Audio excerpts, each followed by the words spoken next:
Hello everyone, সবাই কেমন আছো? আশা করি সবাই ভালো আছো। তো আজকে চলে গেছিলাম একটা বিয়ে বাড়িতে। এসেই দেখছি সবাই ছবি তুলতে ব্যস্ত আছে। দেরি না করে আমিও ঢুকে গেলাম ভেতরে।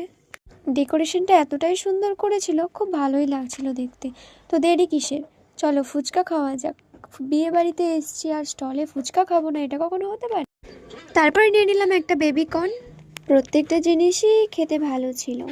তারপরে নিয়ে নিলাম একটা আইসক্রিম। তো তারপরে দেরি না করে চলে গেলাম খেতে। প্রথমেই দিয়ে দিয়েছিল ফিশ ফিঙ্গার, তারপরে স্যালাড, তারপর ওটা খাওয়ার জন্য তারপরে আলু ভাজার ডাল।